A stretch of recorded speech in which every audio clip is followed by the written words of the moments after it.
வணக்கம். இந்த ஸ்பெஷலான பகுப்பாய்வுக்கு உங்களை அன்போடு வரவேற்கிறேன். இன்னைக்கு நாம ரொம்பவே முக்கியமான நம்ம எதிர்காலத்தையே மாத்த போற ஒரு விஷயத்தை பத்தி பேச போறோம்.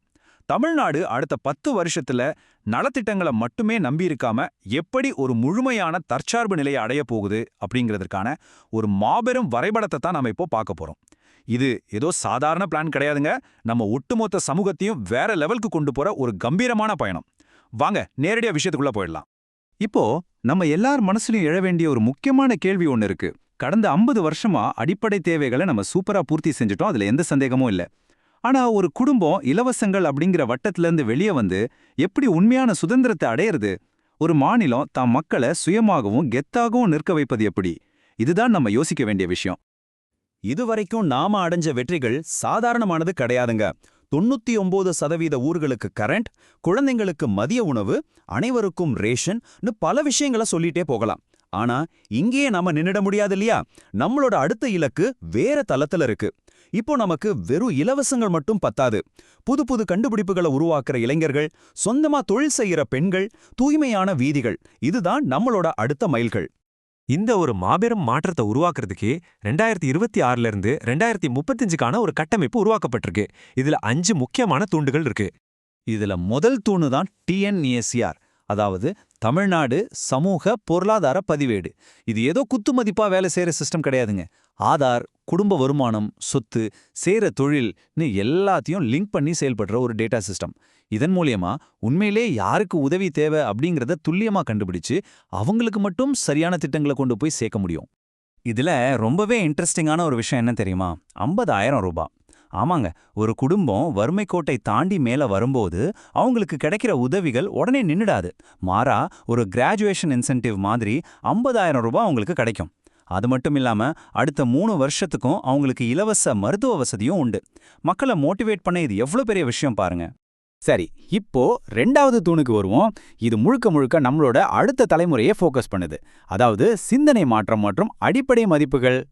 இதை எப்படி பண்ண போறாங்கன்னா, ஸ்கூல்ல தினமும் ஒரு 10 நிமிஷம் இதுக்காகவே ஒதுக்கப்படும். பொது இடங்கள்ல எப்படி நடந்துக்கணும், மென்டல் ஹெல்த் பத்தின விழிப்புணர்வு, பணத்தை எப்படி சேமிக்கிறது, முதலீடு செய்யறது, அப்புறம் யாரையும் சார்ந்து இல்லாம எப்படி சுயமா முன்னுக்கு வர்றது, இப்படி பல விஷயங்களை சின்ன வயசுல இருந்தே கத்துக் கொடுக்க போறாங்க.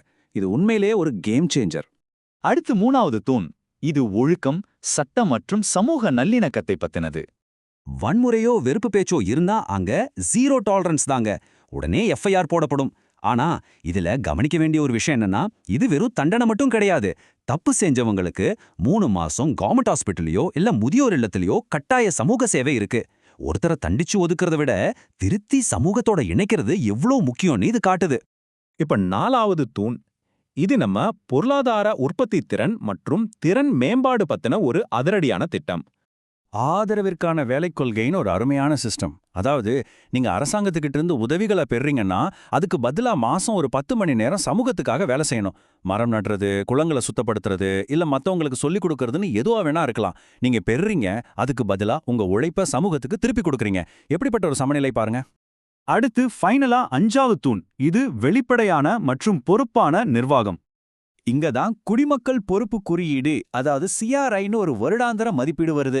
டாக்ஸ் சரியா கட்டுறது, குப்பைகளை மேனேஜ் பண்றது, பப்ளிக் இடத்த சுத்தமா வச்சுக்கிறதுன்னு எல்லாத்தையும் வச்சு மாவட்டங்களுக்கு மார்க் போடுவாங்க. அதிக மார்க் வாங்குற மாவட்டங்களுக்கு சூப்பரான ரிவார்ட்ஸ் இருக்கு. குறைஞ்ச மார்க் வாங்கினா அவங்கள தண்டிக்கிறதுக்கு பதிலா இன்னும் எப்படி டெவலப் பண்ணலான்னு எக்ஸ்ட்ரா சப்போர்ட் பண்ணுவாங்க. சரி, இதையெல்லாம் எப்ப சாதிக்க போறோம்?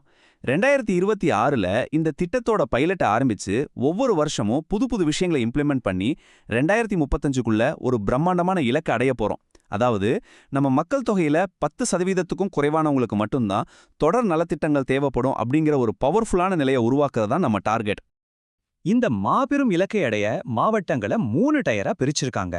ரோல் மாடல்ஸ், வழியில் உள்ளவை, அப்புறம் சிறப்பு கவனம் தேவைப்படும் மாவட்டங்கள்.